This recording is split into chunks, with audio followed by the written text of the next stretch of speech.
In this video, we're going to talk about decision structures and Boolean logic. This is chapter 3 from the Gaddis book. So here's what we're going to talk about. We're going to talk about what decision structures are. We're going to talk about dual alternative structures, which is known as if, then, else. We're going to talk about different types of comparisons and how to use the logical operators and Boolean variables. And then we're going to go through a quick Java implementation on all these pieces. So a decision structure is very simply a way to let your program choose which piece of logic to do. So sometimes you want to say if the user enters a certain value, you want to do some piece of logic. If they enter a different value, you want to do another piece of logic. So we call those decision structures. So there are generally two kinds of decision structures in most programming languages. We have an if statement or an if then else statement.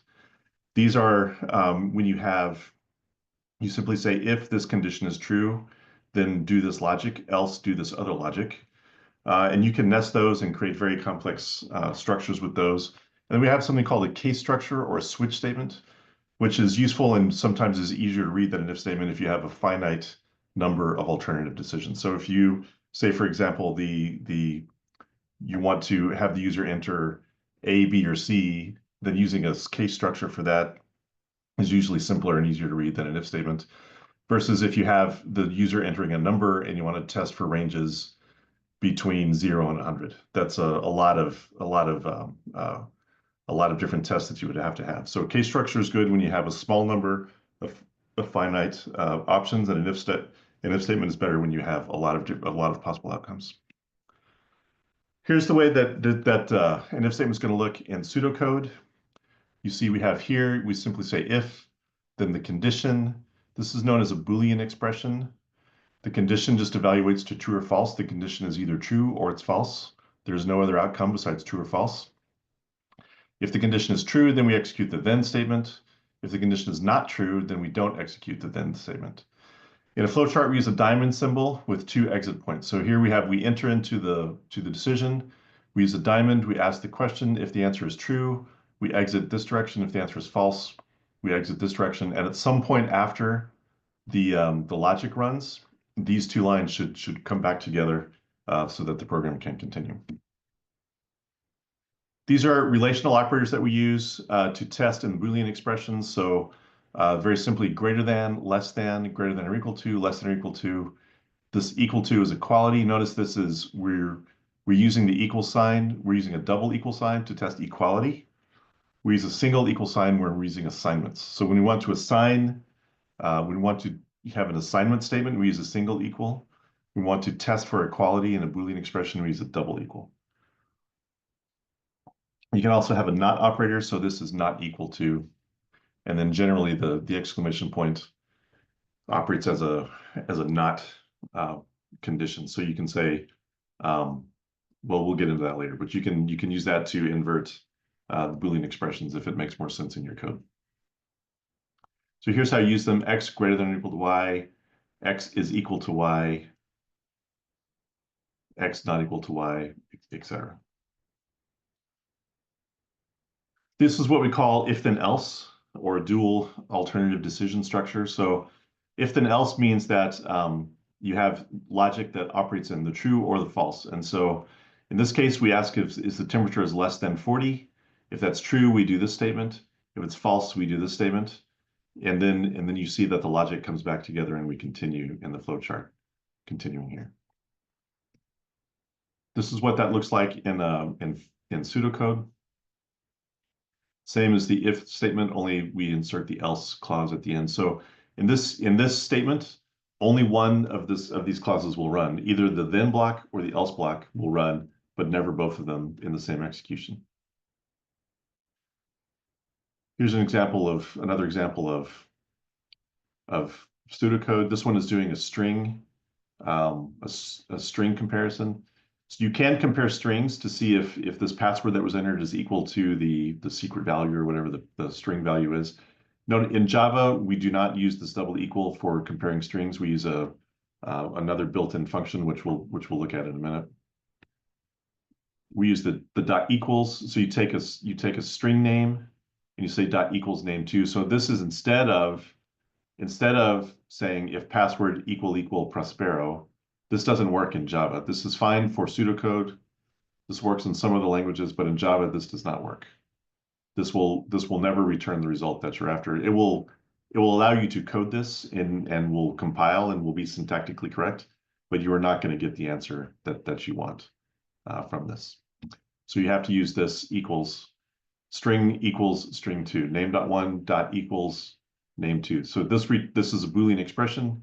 It returns true if the value of name1 is equal to the value of name2. There's also a function that compares case insensitive equals ignore case. You're going to want to use this frequently. So if you ask the user, do you want to continue, yes or no? You want the user to be able to enter uppercase Y, lowercase n, etc. You want them to, you don't always necessarily want to force them to have to enter a specific case value. So you can use the comparison ignoring the case. And here's some other examples of how you do that. You can nest statements, so you can have if then and then another if then inside the clause. So this is what it looks like in a flowchart. So if the salary is greater than 30,000, then if that's true, then we do a second if statement. If you've been on the job for more than 2 years, then we do this, else we do this. So you can see that we have an if statement that has an else clause with 2 statements in it, just 2 output statements. You have the then clause has another if statement, which has a then and an else. So in this case, you can nest them and build these complex decision trees in your code.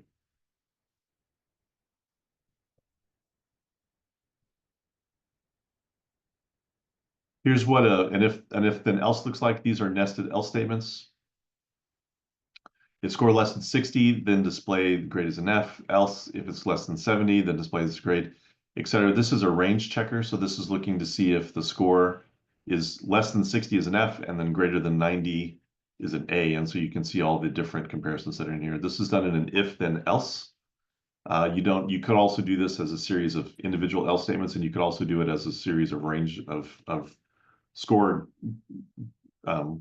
greater than or equal to 61, less than 70, etc., using and or statements. So there's lots of ways to do this, but this is a range check structure, and we'll be seeing these a lot. You'll do lots of range checking when you're writing code. This is what a multiple structure would look like. This is a case structure in flowchart. In this case, you have if month if it's equal to 1 or 2 or 3 and anything else. So in this case, you have 4 possible outcomes here. You could code this as an if then else statement, but sometimes when you have a small number of finite possibilities, it's easier to read if you code it as a switch case. So in this case, this says if the month is equal to 1, then do this. If the month is equal to 2, then do this. If the month is equal to 3, then do this.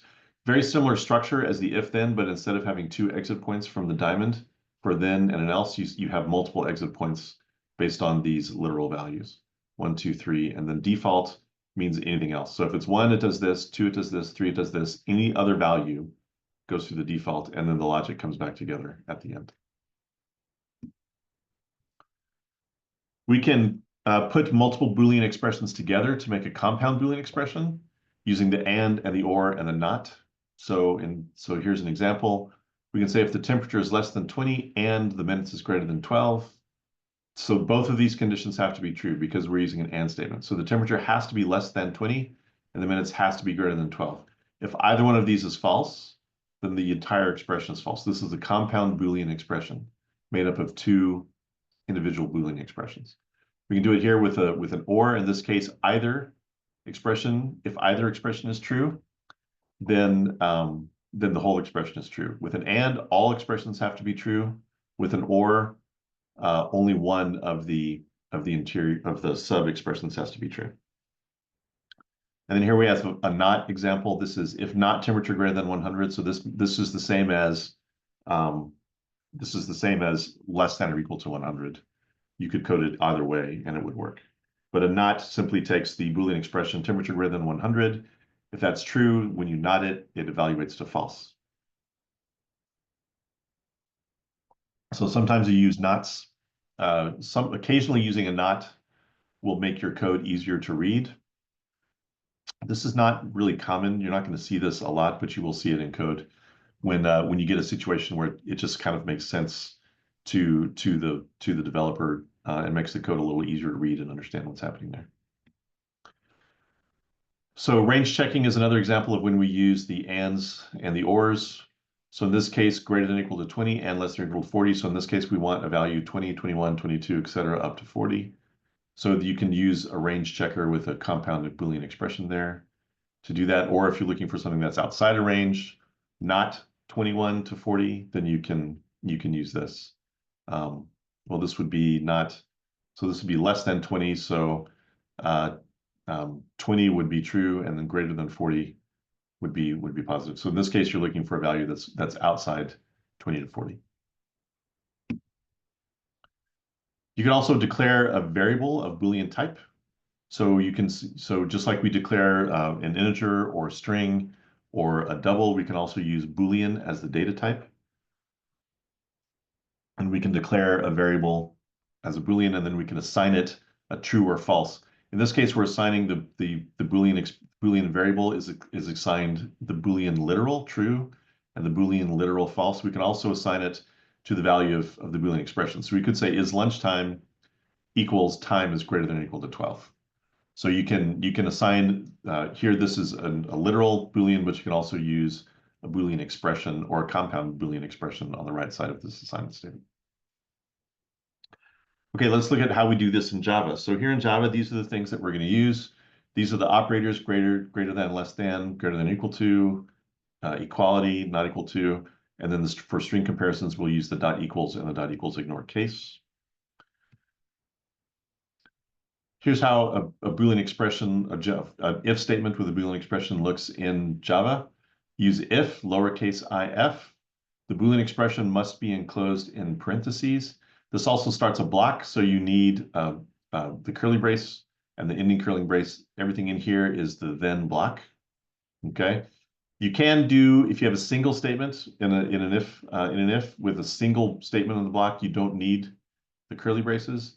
This is not good approach, and you should not do this. You should always use the curly braces, even if you only have one statement. Because if you come back and modify the code later, it's really easy to make a mistake here and create a logical error in your code. So don't do this. Always use the curly braces to open and close your if and case blocks. Okay, here's an example of an if else. So in this case, you have if the Boolean expression is enclosed in parentheses. This is the then block enclosed in curly braces. This is the else block enclosed in curly braces. And you have the keyword else in between there.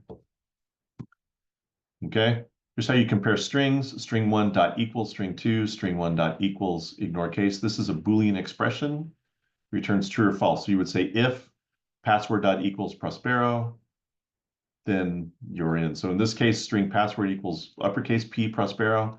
If password dot equals lowercase p Prospero, this would be false because this equals is not case insensitive. Okay, you're using the dot equals, which means it must match exactly. So the uppercase P and the lowercase p would cause this to not match. So in this case, if you didn't care about case sensitivity, you would use the ignore case. Typically, passwords are case sensitive. So you just have to determine when whatever your program calls for, if you want to use the case sensitivity or not.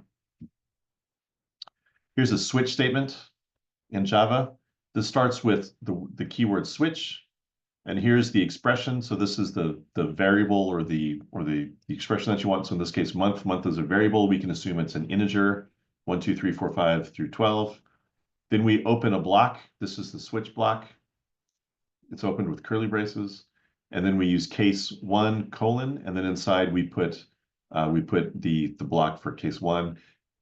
And every case must end with a break statement at the end of this. Note that there are no curly braces inside the case. I'm not sure why the Java gods just decided that wasn't necessary. It seems a little out of character for me, but for whatever reason, that is not required in Java.